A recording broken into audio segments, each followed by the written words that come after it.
Hello students, welcome to the Persistent official YouTube channel. आज हम लोग सेट नंबर 10 सॉल्व करने वाले हैं। इसके पहले मैथ्स कंप्लीट रिवीजन बैच के 1 से 9 नंबर सेट कंप्लीट हो चुके हैं।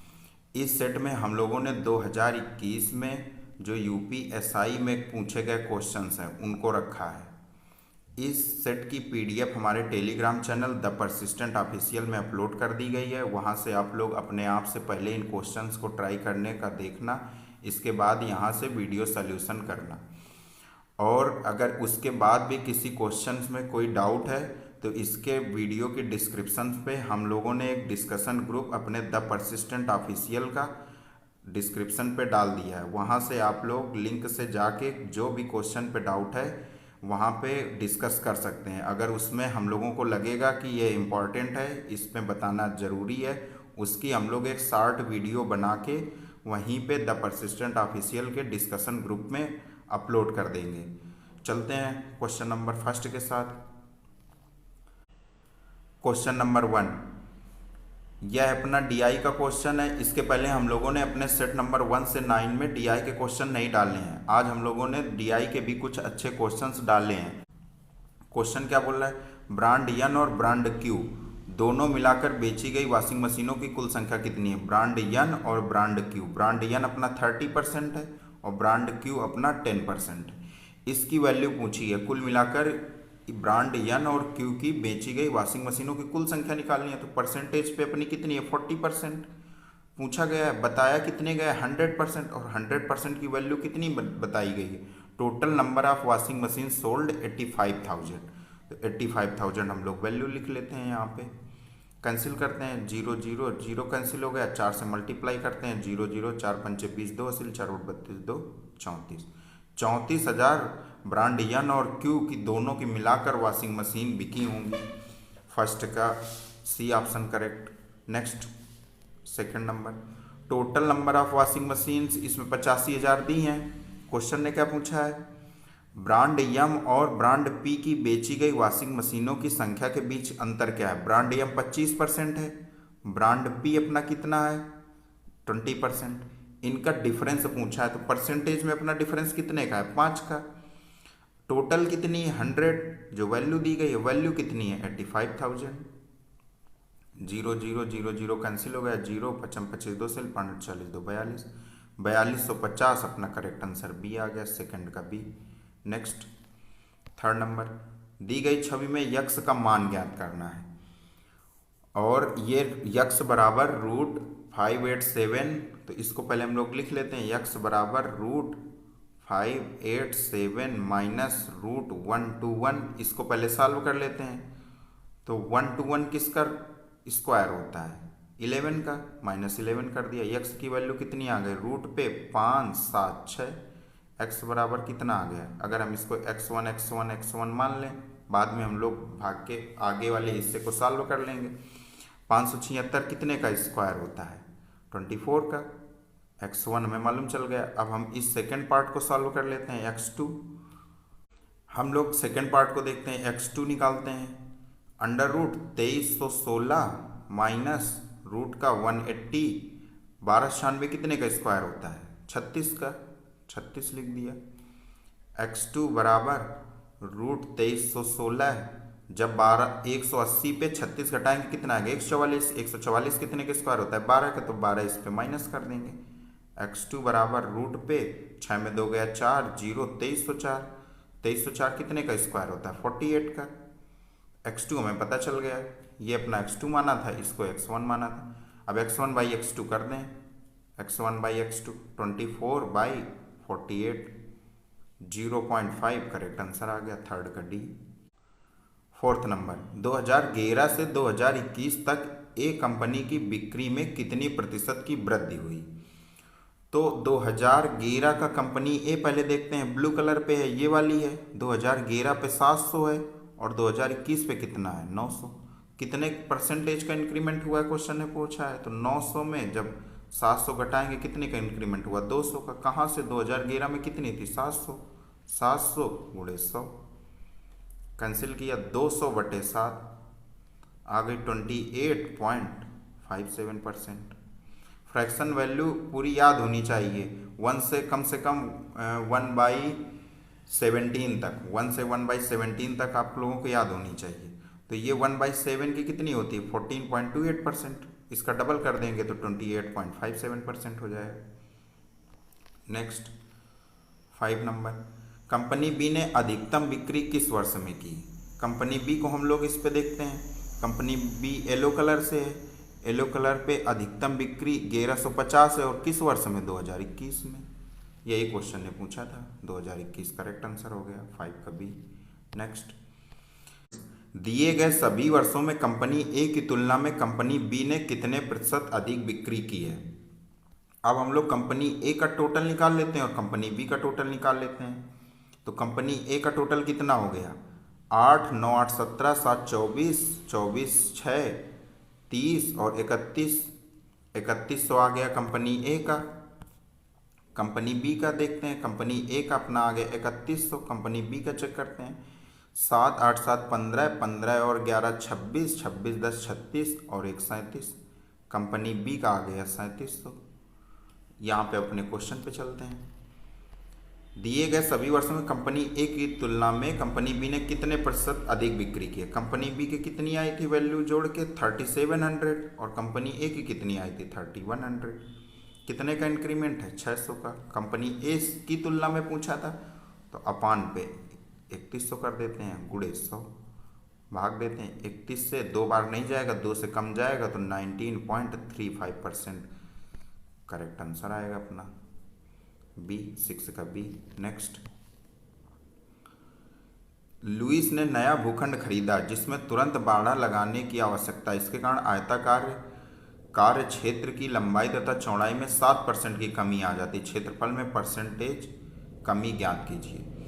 तो इस पे या तो हम लोग सक्सेसिव लगा के डायरेक्ट निकाल लें या तो अपने बेसिक से जाएं। तो सक्सेसिव लगा के देखते हैं कैसे आएगा। फार्मूला क्या होता था सक्सेसिव इंक्रीमेंट का या डिक्रीमेंट का? a + b + ab/100। a की वैल्यू -7 की कमी आ गई, b पे -7 की कमी आ गई और -7 और -7 का जब मल्टीप्लाई करेंगे तो प्लस हो जाएगा और 7 × 7 49 आ गया अपॉन 100।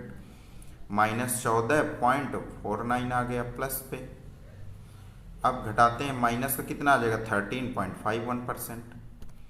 13.51% ऑप्शन डी करेक्ट हो गया। Find the total surface area of hemisphere whose radius is 45 centimetre and pi बराबर 3.14। तो हेमिस्फेयर का टोटल सरफेस एरिया कितना होता है? टीएसए कितना होता है हेमिस्फेयर का, अर्धगोले का? 3πr²। 3 पाई की वैल्यू क्वेश्चन ने दी है 3.14 और रेडियस दी है 45 सेंटीमीटर इंटू 45 इंटू 45। 3 का गुणा करते हैं, 3 चौको 12 एक हासिल, 3 एक नम 3 एक 4 3 त्रिका 9 9.42 यहाँ से आएगा। 45 × 45 कितना होता है? 20 25। गुणा करते हैं, 2 से गुणा करते हैं 50 आ गया, 0 आ गया, 4 आ गया। फिर 4 से गुणा करते हैं 25 चौको 100 आ गया और 8 आ गया। फिर 9 से गुणा करते हैं 25 नहीं, यहाँ 225 आ गया और 9 दूना 18 आ गया। योग करते हैं कितना आएगा? 0 5 5 7 0 1 9। पॉइंट यहाँ पे लगा दिया। 2 पॉइंट के बाद था 9.42 था, 2 अंकों के बाद पॉइंट था तो यहाँ पे 2 के बाद लगा दिया। सी करेक्ट आंसर हो गया अपना 8 का सी। नेक्स्ट देखते हैं, गिरी ने 35,000 के साथ एक व्यापार शुरू किया और बाद में 60,000 के साथ गणेश उससे जुड़ गया। यदि वर्ष के अंत में लाभ को बराबर वितरित किया गया तो गणेश इस व्यापार से कितने महीने बाद जुड़ा? गिरी है अपने आर से डिनोट कर दिया, गणेश को जी से डिनोट कर दिया। इनको गिरी 35,000 रुपये लेके आए थे और गणेश 60,000 रुपये लेके आए थे। क्वेश्चन ने बोला यदि वर्ष के अंत में लाभ बराबर वितरित किया गया है और गिरी ने एक व्यापार शुरू किया था, 60,000 के साथ गणेश उससे जुड़ गया और यह 1 वर्ष के लिए पूछा गया है। यदि वर्ष के अंत में लिखा है तो 1 वर्ष के लिए पूछा गया तो आर जो अपने गिरी थे, गिरी ने तो टोटल 12 महीनों के लिए अपने रुपए लगाए होंगे, इन्वेस्टमेंट किया होगा। लेकिन गणेश का पता नहीं तो हमने मान लिया यक्स महीने तक उसकी धनराशि निवेशित रही होगी। इसका रेशियो निकाल लेते हैं, 12 पंच 60, 5 से 7, 7:x आ गया इनका रेशियो। और प्रॉफिट बराबर क्या होता है? Investment into time. तो ये अपने इन्वेस्टमेंट इंटू टाइम का रेशियो हम लोगों ने 7:x निकाल लिया, यही अपने प्रॉफिट के बराबर होता है। तो प्रॉफिट इसने बोला था बराबर वितरित किया जाता है, मतलब 1:1 के रेशियो में आए। तो 7/1 बराबर x/1, x की वैल्यू 7 आ गई। 7 मंथ के लिए उसने अपने रुपए निवेशित किए होंगे गणेश ने। 7 मंथ के लिए उसकी धनराशि निवेशित रही होगी। एक वर्ष में कितने मंथ होते हैं? 12। तो 7 महीने के लिए उसकी निवेशित रही है, तो -7 कर देते हैं, कितना आया? 5। 5 मंथ के लिए उसने अपना निवेश नहीं किया होगा, मतलब 5 वर्ष बाद वह इस बिजनेस में जुड़ा होगा। करेक्ट आंसर अपना बी आ गया, 9 का B. Next 10 number, find the sum of GP. GP का इस पे सम निकालना है।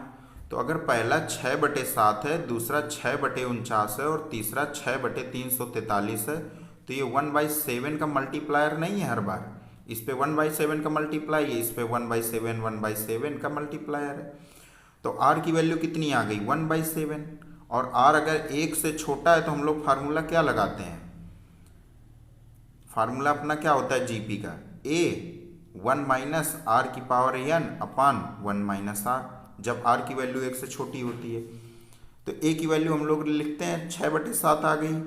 1 माइनस आर अपना कितना है? 1/7। 1/7 की पावर n, क्योंकि यहाँ पे पद n पदों तक चाहिए था, टू n टर्म्स तक, अपान 1 माइनस आर करते हैं तो 1 माइनस 1/7 कर दिया।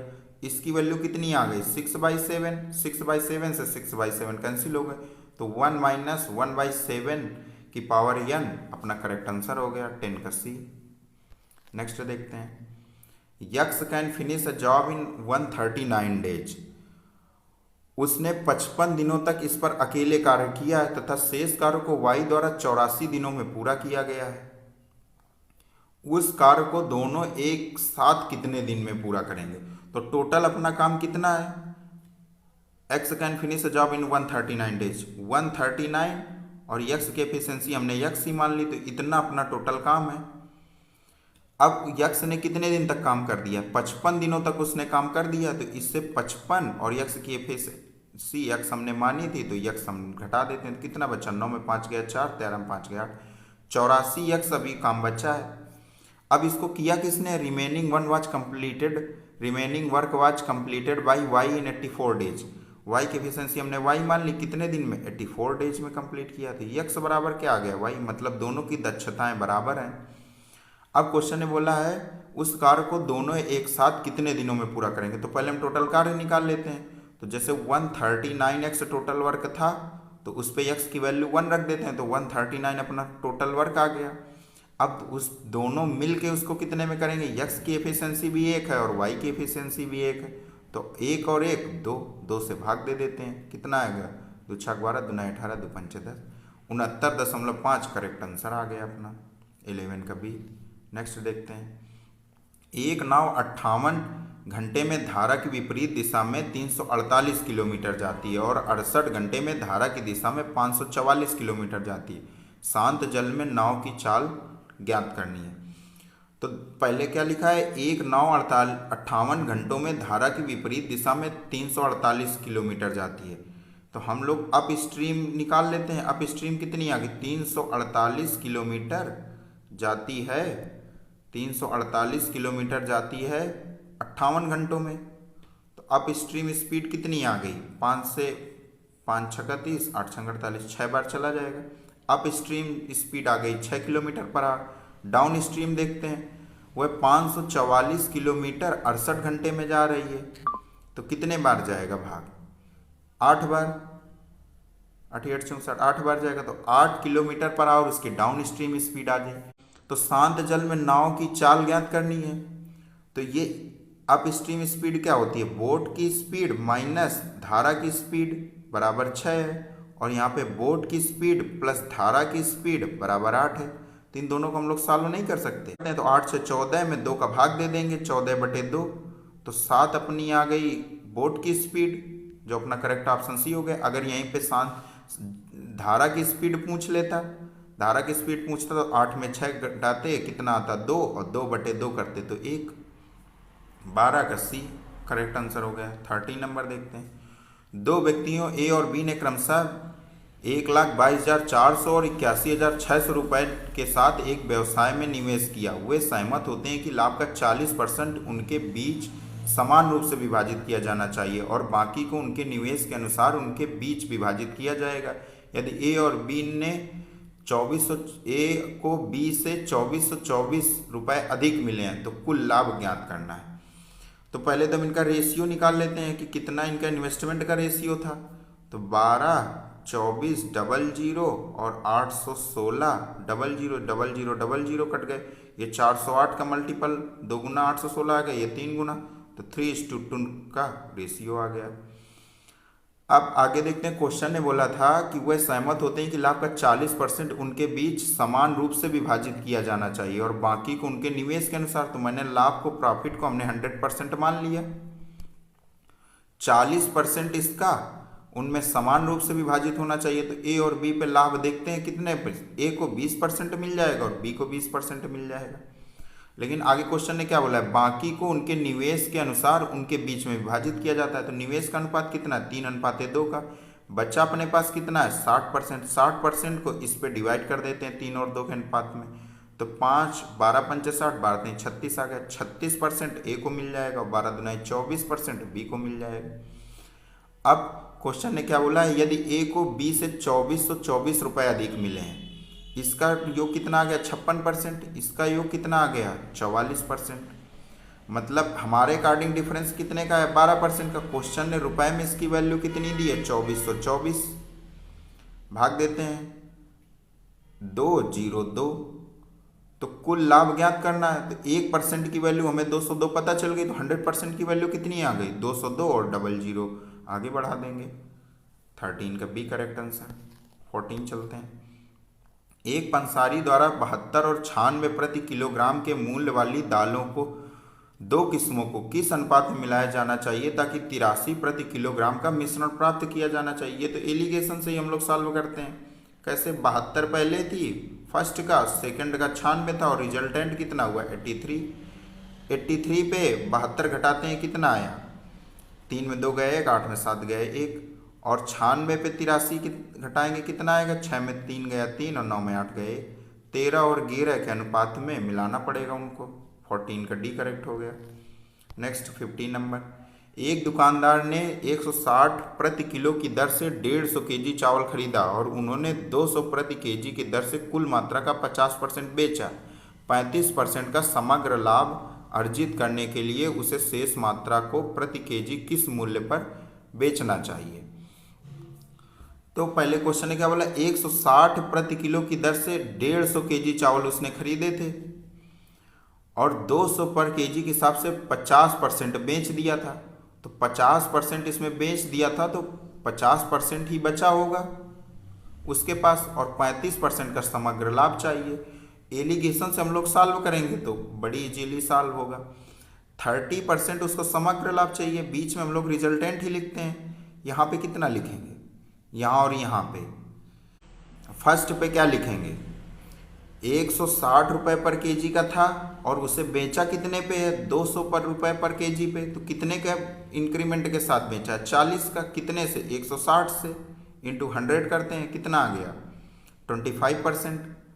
पहले पे तो उसे 25% का लाभ हुआ होगा, सेकंड पे हमें मालूम नहीं है, लेकिन ये दोनों 50-50% हैं। फर्स्ट और सेकंड दोनों 50-50% मतलब इक्वल हैं, तो 1 और 1 के रेशियो में।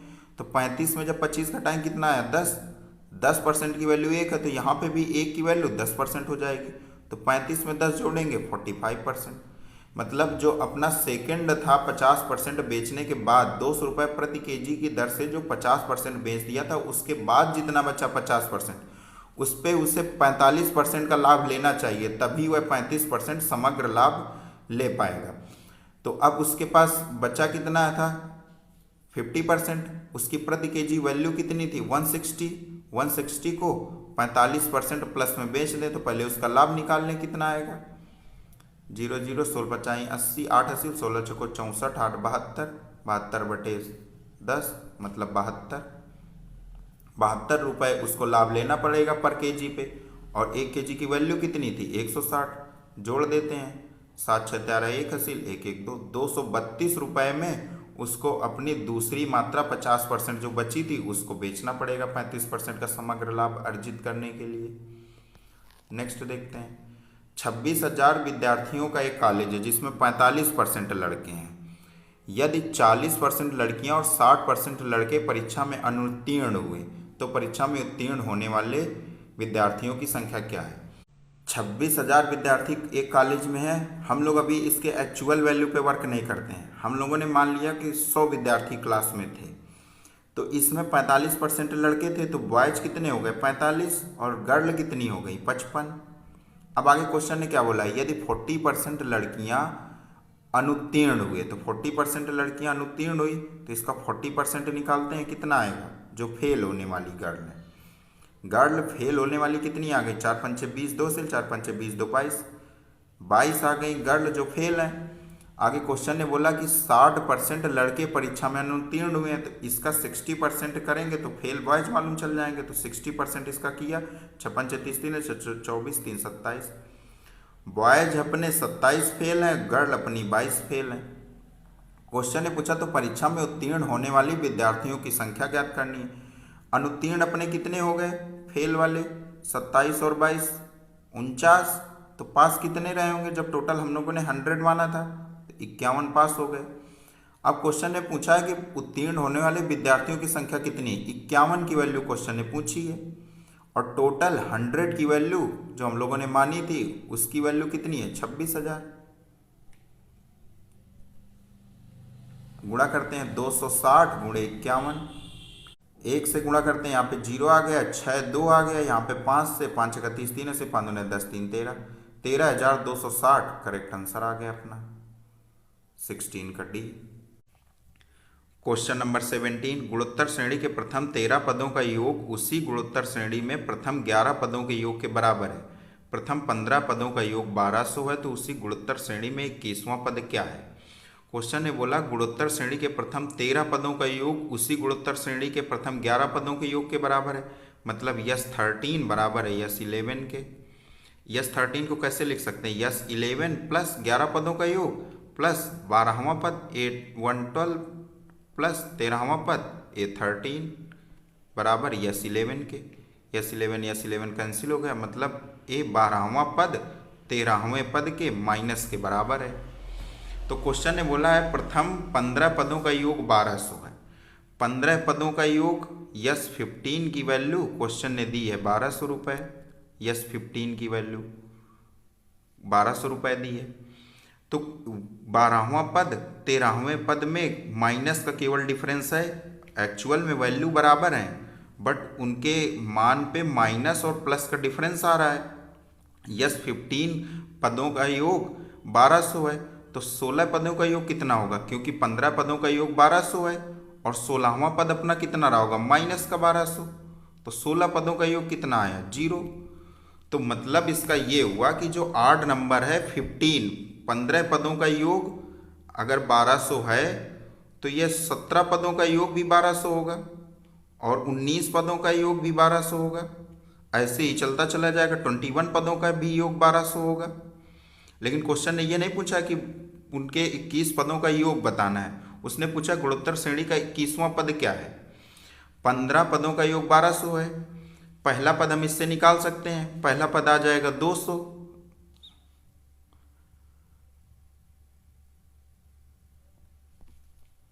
पहला पद हम इससे निकाल सकते हैं, पहला पद आ जाएगा 1200।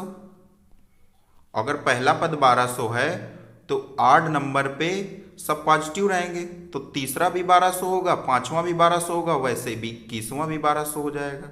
करेक्ट आंसर अपना ए हो जाएगा। अगर आड वाला पूछा है तो 1200 आ गया।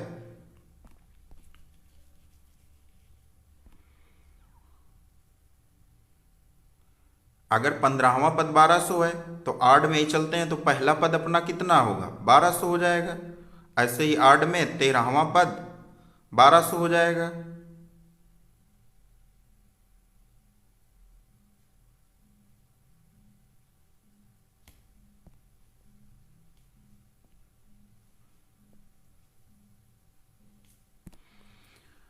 अगर 15वां पद 1200 है, अगर 15 पदों का योग 1200 है तो 13 पदों का योग भी 1200 होगा। ऐसे ही पहले पद का भी मान 1200 होगा, 3 पदों का योग भी 1200 होगा और पहले पद का मान भी 1200 होगा। और पहले और दूसरे पे यहां से क्या निकल के आया, अपोजिट है, केवल प्लस और माइनस का डिफरेंस है, तो दूसरा पद कितना होगा, माइनस का 1200। ऐसे ही आड वाले पे प्लस का 1200 रहेगा, इवन वाले पे माइनस का 1200 रहेगा। क्वेश्चन ने पूछा था 21वां पद, 21वां पद आड है, आठ की वैल्यू 1200 आ गई। अगर 22वां पद पूछता तो माइनस का 1200। मिस्टर जोनाथन ने 18,500 को विभाजित कर क्रमशः 15% और 12.5% के साधारण ब्याज पर ए तथा बी नाम की दो अलग अलग योजनाओं में निवेश किया। यदि 2 वर्षों में अर्जित साधारण ब्याज की कुल राशि 5225 है तो योजना ए में निवेशित की गई राशि क्या थी। अगर हम लोग एलिगेशन से इसको लगाएं तो पहले 15% मालूम था, फिर 12.5% है और टोटल परसेंटेज निकालने यहाँ से 5225 बटे 18,500 से इंटू 100 करके ये परसेंटेज रिजल्टेंट में लिख देंगे और यहाँ से एलिगेशन से लगा देंगे। लेकिन एलिगेशन से अपना करेक्ट आंसर नहीं आएगा, 12,000 नहीं आएगा एग्जैक्ट, उस पर कम या ज़्यादा आएगा क्योंकि उस पर पूरी कैंसिल नहीं होंगी वैल्यू। तो हम लोग इसको बेसिक से सॉल्व करते हैं, बेसिक से सॉल्व करके चेक करते हैं।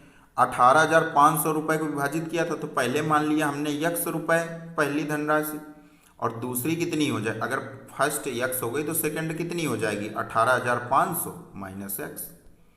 तो x रुपये को 15% PRT बाई 100 लगाते हैं। 15% पे कितने साल के लिए, 2 साल के लिए अपॉन 100, इतना उसको पहले से ब्याज मिला होगा, प्लस दूसरे से कितना ब्याज मिला होगा 18,500 माइनस x गुड़े कितनी रेट थी 12.5 की इंटू 2 साल के लिए अपॉन 100 बराबर कितना आ जाएगा 5225। अगर यहाँ से 2 हम लोग काट दें तो यहाँ अपॉन पे 2 चला जाएगा। अब हम लोग इसको कैंसिल करते हैं, 5 से 5 × 15, यहाँ से 20 आ गया, यहाँ से दशमलव बटाया 0 बढ़ाया, यहाँ 8 आ गया, यहाँ पे 1 आ गया। 20 और 8 कैल्शियम कितना होता है, या तो 2 से और कैंसिल कर देते हैं, 2 चौको 8, यहाँ पे 10 आ गया। 10 और 4 कैल्शियम आ गया 20, 2 गुना 10 से 20 पे जाके 2 आ गया, 2 3 6x यहाँ पे आ गया, प्लस 5 गुना करते हैं इसको तो 18,500 का जब 5 गुना करेंगे तो 0 0 55 25 2 सिल 5 40 2 42 4 सिल 5 का नाम 5 और 4 9 माइनस 5x वैल्यू किसके बराबर हो गई 5225 के। आगे देखते हैं, 6x में 5x गया, x आ गया और 20 का इधर मल्टीप्लाई कर देते हैं, 0 आ गया, 2 5 10 1 हासिल, 2 दूनी 4 1 5 और 52 दूनाई 104 माइनस 92,500। x की वैल्यू कितनी आ गई 0 0, 5 में 5 गया 0, 4 में 2 गया 2, 10 में 9 गया 1, x की वैल्यू 12,000 आ गई। तो क्वेश्चन ने योजना ए पे ही पूछा था, योजना ए को हमने x माना था, 12,000 अपना करेक्ट आंसर आ गया, 18 का C। नेक्स्ट देखते हैं, find the number of factors in 52,900। तो 52,900 का पहले हम लोग फैक्टराइजेशन करते हैं। इसको हम लोगों ने 529 लिख दिया, इसको 100 लिख दिया। 529 किसका स्क्वायर होता है 23 का, इंटू 100 को कैसे लिखते हैं 2 की पावर 2 गुणे 5 की पावर 2। गुणनखंडों की संख्या ज्ञात करनी है तो गुणनखंडों की संख्या हम लोग कैसे ज्ञात करते हैं, इनकी जितनी पावर इस पे प्लस 1 करके सबका गुणा कर देते हैं। तो 2 + 1 3 गुणे 2 + 1 3 गुणे 2 + 1 3, 3 × 9 = 27। ये गुणनखंडों की संख्या हो गई अपनी, 19 का बी करेक्ट हो गया। 20 देखते हैं, एक दुकानदार को एक पेन ड्राइव 1659 में बेचकर 21% की हानि होती है। दुकानदार के लिए पेन ड्राइव का क्रय मूल्य क्या है, तो जब 21% की हानि होती है, अगर 100% अपना CP रहा होगा तो SP कितना रहा होगा 79%। 79% की वैल्यू दी, 100% की वैल्यू निकालनी है, तो जो पूछा गया ऊपर बताया गया नीचे इंटू वैल्यू 1659। 1659 को हम लोग 79 से भाग दे देते हैं, 2 बार गया, 2 × 18 का सिल 214 15, 15 में 8 गया 7, यहाँ से बचा 9, एक बार चला जाए और 00 100 वाले अपने आगे जुड़ गए, 2100 हो गया, 2120 का एक करेक्ट आंसर हो गया। नेक्स्ट, 1700 मीटर लंबा एक ट्रक 127 किलोमीटर पर आवर की चाल से गतिमान है। उसी दिशा में 97 किलोमीटर पर आवर की चाल पर चलती हुई 1625 मीटर लंबी रेलगाड़ी को पार करने में इसे कितने सेकंड लगेंगे। तो पहले इस फार्मूला क्या होता है, डिस्टेंस अपॉन स्पीड बराबर टाइम। तो डिस्टेंस टोटल कितनी हो गई, 1725 प्लस 1625 अपॉन स्पीड, क्योंकि वो उसी दिशा में है, समान दिशा में चल रहे हैं, तो स्पीड पे इनकी माइनस हो जाएगी, तो 127 माइनस 97 हो गया। अब ये किलोमीटर पर आवर में है, तो इसको मीटर पर सेकंड में चेंज कर लेते हैं, तो 5/18 कर दिया। इसकी वैल्यू क्वेश्चन ने पूछी है, निकालते हैं, जोड़ते हैं। 1725 और 1625 को जोड़ें, कितना हो गया, 17 16 33, 3350 आ गए। 3350 बटे यहाँ से घटाएंगे तो कितना आ जाएगा, 30 इंटू 5/18। 3 से काटेंगे या 6 से काट दें, 56 30, 36 18।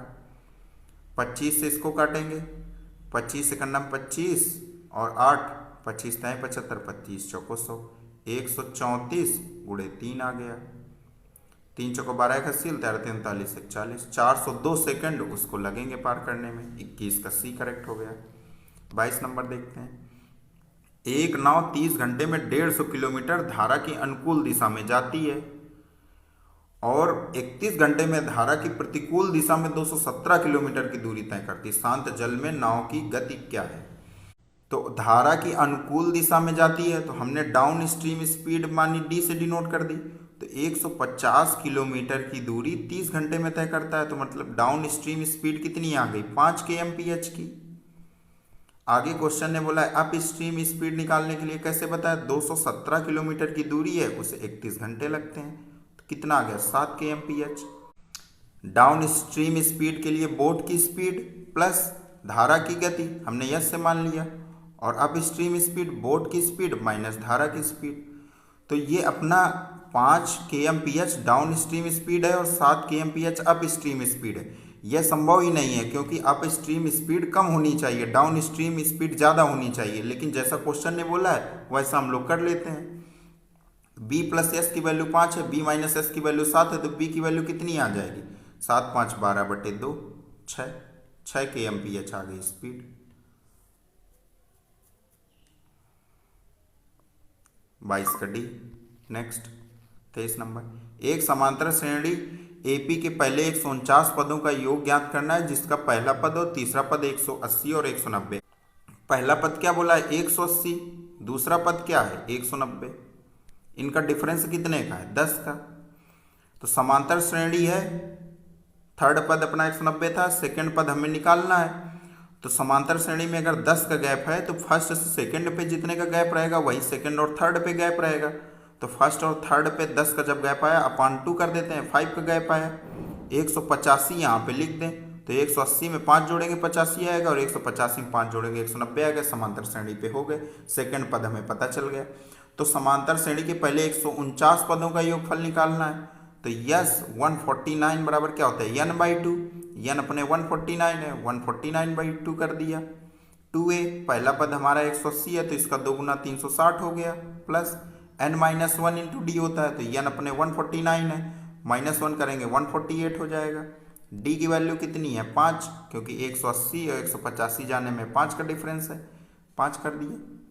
इसको सॉल्व करना है। फार्मूला क्या होता है समांतर श्रेणी का, Sn बराबर n/2 2a plus n-1 into D. Solve करते हैं, 149 यहाँ से आ गया, 2 से इसको अगर कैंसिल कर देंगे तो यहाँ 180 आ जाएगा, और यहाँ 7 और 4 आ जाएगा। 149 बाहर लिख लिया, 180 लिख लिया, प्लस इसका गुणा करेंगे तो 5 को 20, 5 7 35, 2 37, 370 आ गया। 149 इंटू 550 करेंगे, 149 इंटू 550 करेंगे। तो अगर इसको पहले तो गुणा करना है तो आप गुणा करके सॉल्व कर लीजिए, या तो इसमें 55 पे देखिए 11 का मल्टीपल है, 11 का मल्टीपल अपने आंसर पे चेक कर लेते हैं। विभाजित होने वाला 0 0 और 8 8 में 7 गया, 1 आया, ये 11 का मल्टीपल नहीं है। इस पे चेक करते हैं, 0, 7, 8, 7, 15 माइनस 6, 9 आया, ये भी नहीं 11 का मल्टीपल। इसको चेक करते हैं, 8, 8, 16 माइनस 6, 10 आया, ये भी नहीं अपना 11 का मल्टीपल। इसको चेक करते हैं, 9, 8, 17 माइनस 6, 11 आ गया। 11 का मल्टीपल होने के लिए क्या होता है, या तो वैल्यू दोनों अंकों को घटा के 11 आए या तो 0 आए, तो 11 आ गया, अपना करेक्ट आंसर डी सही हो गया। नेक्स्ट देखते हैं 24। 4 अंकों की सबसे छोटी संख्या ज्ञात कीजिए जिसे 10, 15, 20, 25 और 30 से विभाजित करने पर शेषफल 9 रहता है। तो 4 अंकों की संख्या ज्ञात करनी है, तो पहले हम लोग 10, 15, 20, 25 और 30 का एलसीएम निकाल लेते हैं। कितना आएगा, 300। 300 आ गया इनका एलसीएम। अब क्वेश्चन ने बोला था 4 अंकों की संख्या चाहिए, तो अभी तो 3 अंकों की, 4 अंकों की सबसे छोटी संख्या कैसे निकलेंगी। एलसीएम अपना 300 आ गया, तो अगर 3 का मल्टीप्लाई करेंगे तो 900 ही पहुंचेंगे। 900 अपनी 3 अंकों की संख्या होती है, अगर 4 का मल्टीप्लाई कर दिया तो 1200 पहुंच गए। 1200 आ गई 4 अंकों की सबसे छोटी संख्या। लेकिन क्वेश्चन ने बोला हर स्थिति में 9 शेषफल बचता है, तो इसमें +9 कर दिया, 1209 करेक्ट आंसर आ गया अपना 24 का ए। Question number 25। एक दुकानदार द्वारा किसी वस्तु को 15% की हानि पर बेचा जाता है। यदि उसने इस वस्तु को 525 रुपये के मूल्य पर बेचा होता तो उसे 20% का लाभ होता। यहाँ पर वह उसे 525 रुपये के मूल्य पर बेचा होता की जगह 525 रुपये के मूल्य से अधिक बेचा होता। मतलब जो वह पुराना बेच रहा था उससे 525 रुपये ज़्यादा में बेचा होता तो उसे 20% का लाभ प्राप्त होता। ऐसा क्वेश्चन को कहना चाहिए था। वस्तु का क्रय मूल्य निकालना है, तो सीपी अपना अगर 100% रहा होगा तो 15% की हानि पर बेचने पे कितने पर बिकी होगी, 85% पर। लेकिन क्वेश्चन ने बोला तो उसे 20% का लाभ होता है जब वह 525 रुपये अधिक पर बेचता है। 20% का लाभ हुआ तो 120% पर बिकी होगी। हमारे अकॉर्डिंग कितने का डिफरेंस आया, 35% का। क्वेश्चन ने इसकी वैल्यू कितनी दी है, 525, तो क्रय मूल्य निकालना है। 100 की वैल्यू पूछी है, 35 की वैल्यू क्वेश्चन ने दी है 525।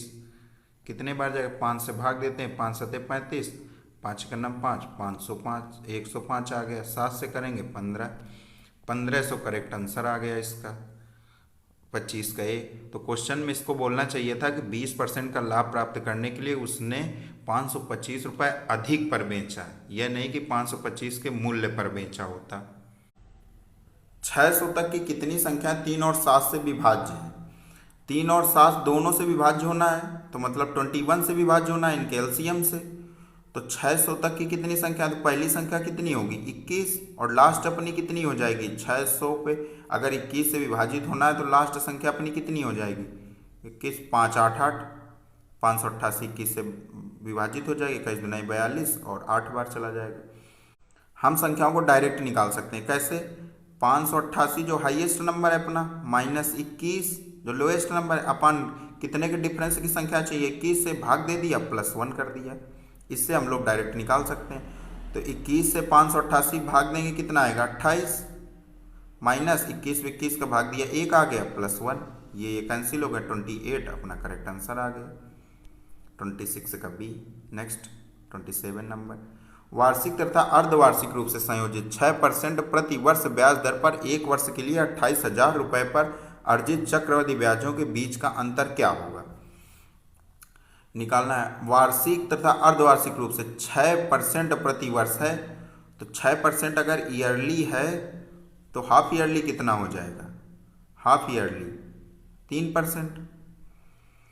अब पूछा है कि चक्रवृद्धि ब्याज दोनों पे अगर ईयरली हो रहा है और हाफ ईयरली अगर कंपाउंडिंग हो रही है, तो ईयरली हो रही तो अपना 6% ही आएगा 1 वर्ष के लिए, 1 ईयर के लिए। और अगर 3% पे हो रहा है तो 1 ईयर के लिए कितना हो जाएगा, सक्सेसिव लगा के चेक कर लेते हैं, 3 + 3 + 3 × 3 0.09 मतलब 6.09% हो जाएगा। अब क्वेश्चन ने क्या पूछा है, अर्जित चक्रवृद्धि ब्याजों के बीच का अंतर क्या होगा। हमारे अकॉर्डिंग डिफरेंस 0.09% का है। क्वेश्चन के अकॉर्डिंग हमें निकालना है कितने परसेंट का अंतर है, और क्वेश्चन ने मूल धनराशि 28,000 रुपये दी है, तो 100 की वैल्यू क्वेश्चन ने दी है, तो 0.09 की वैल्यू हम लोग निकाल लें। 100 की वैल्यू दी है 28,000, 9 से गुणा करते हैं, 9 8 72, 7 हासिल 9 दूना 18 और 7 25, 25.2 अपना करेक्ट आंसर हो गया 28,000। 27 का बी। नेक्स्ट देखते हैं 28 नंबर।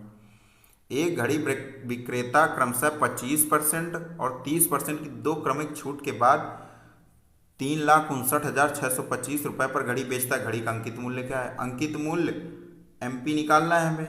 एमपी के कितने 25% पर पहले छूट देता है, तो 25% छूट देता है तो बिकी कितने पे होगी? 75%। 75% की फ्रैक्शन वैल्यू कितनी होती है? 3/4 इंटू फिर 30% की छूट देता है, मतलब बिकी कितनी होगी? 70%। 70% की फ्रैक्शन वैल्यू कितनी होती है? 7/10 बराबर 3 5 9 6 2 5। 3 से कैंसिल करते हैं, यहाँ पे कितना आएगा? 3 1 3 1 3 3 1 3 3 9 27 और 3 8 24 3 7 21 3 5 15। 7 से कैंसिल करते हैं, कितना आएगा? 1 7 1 2 और 5। अब इस पे 4 का मल्टीप्लाई कर देते हैं। एमपी बराबर कितना आ जाएगा? 4 5 20 2 हासिल, 4 दूनी 8 2 10 1 हासिल, 4 1 4 और 1 5, 17 चौको 68, 68,500 और ये 10 का अपना मल्टीप्लाई, एक और जीरो आ गया। 6,68,000 6,85,000 की आ गई अपनी घड़ी का अंकित मूल्य। 29 नंबर देखते हैं। 138 किलोमीटर पर आवर की चाल से यात्रा कर रही ट्रेन अपने से आधी लंबाई वाली एक दूसरी ट्रेन को 42 kmph की चाल से विपरीत दिशा में यात्रा कर रही है, जो कि वो 42 kmph से विपरीत दिशा में यात्रा कर रही थी, कुछ 6 सेकंड में पार कर जाती। तो डिस्टेंस बराबर क्या होता है? Speed into time. सॉल्व करते हैं।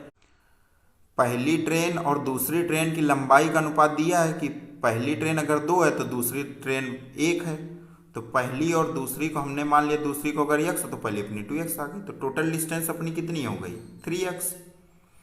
अब स्पीड विपरीत दिशा में चल रही है तो उनकी स्पीड का योग हो जाएगा, तो 138 और 42 कितना आ गया? 180 गुणे 5/18, क्योंकि मीटर पर सेकंड में हमें चेंज करना पड़ेगा, बराबर कितने सेकंड में पार कर जाती हैं? 6 सेकंड में।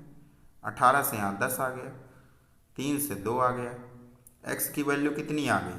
x की वैल्यू अपनी आ गई 100, 5 दूना 10, x की 100 आ गई। तो सेकंड अपनी ट्रेन 100 मीटर की रही होगी, फर्स्ट अपनी 200 मीटर की रही होगी। अब आगे क्वेश्चन ने क्या बोला? 45 सेकंड में पार करती है तो प्लेटफॉर्म की लंबाई क्या? अगर यह किसी रेलवे प्लेटफॉर्म को 45 सेकंड में पार करती है, ट्रेन की लंबाई कितनी थी? 200 मीटर और प्लेटफॉर्म की लंबाई हमने यल मान ली, तो ट्रेन की स्पीड कितनी थी? 138 kmph। kmph में थी तो मीटर पर सेकंड में चेंज कर दिया। इसको टाइम कितना लगा है? 45 सेकंड। तो 200 प्लस यल बराबर 45 गुणे 138 गुणे 5/18। 9 से काटे 9 दूना 18, 9 पन्ना 45, 2 से काटा 2 6 का 12 और 2 9 18। 200 प्लस यल बराबर कितना आ गया? 25 गुणे 25 गुणे 69। 25 गुणे 69 को सॉल्व करते हैं, कितना आएगा?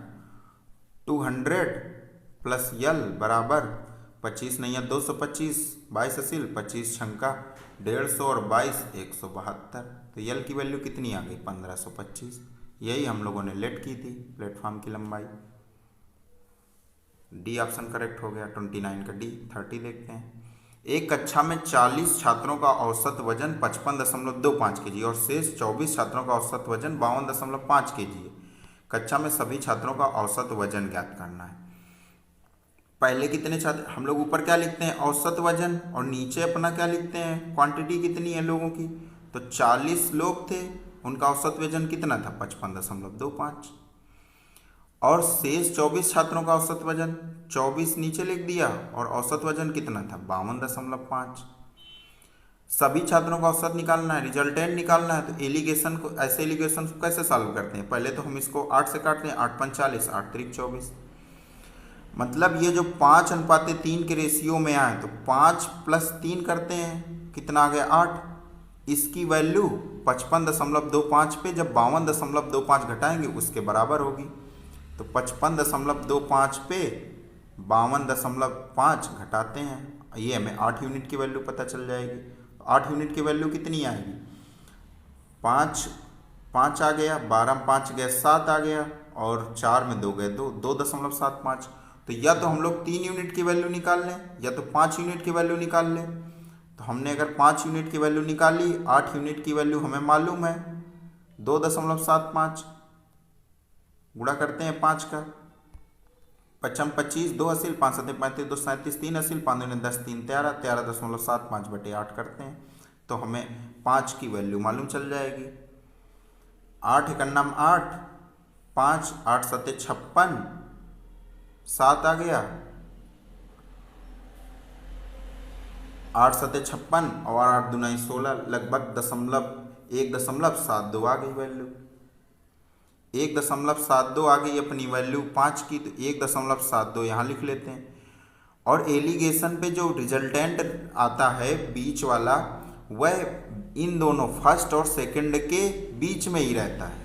तो अगर हम इसकी वैल्यू 1.72 आई, हम इसमें 52.5 पे घटा देंगे तो ये 55 और 52 से बीच में नहीं आएगी, तो हमें इसमें जोड़ना ही पड़ेगा। तो 52.5 पे 1.72 जब जोड़ेंगे तो कितना आ जाएगा, 2 7 5 12, 1 हासिल, और 54.22 आ जाएगा। ये अपना सी करेक्ट आंसर हो जाएगा, 30 का सी।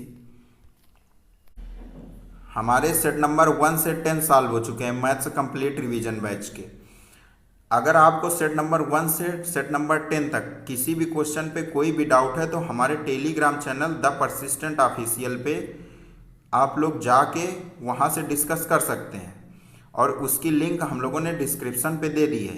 एक हमारा चैनल है जो अपना मेन चैनल है द परसिस्टेंट ऑफिशियल, और उसका एक डिस्कशन ग्रुप है, या तो आप वहाँ से डायरेक्ट चले जाइए या तो फिर हम लोगों ने 2 लिंक दी है, डिस्कशन ग्रुप वाले में जाके आप लोग उन क्वेश्चन का डिस्कस कर सकते हैं। अगर हम लोगों को लगेगा कि यह क्वेश्चन पे ज़्यादा लोगों को डाउट है तो हम लोग उसकी एक शॉर्ट वीडियो बनाकर अपलोड कर देंगे, जिससे आप लोगों के सारे डाउट क्लियर हो जाएंगे। ओके, थैंक यू, मिलते हैं नेक्स्ट वीडियो पे।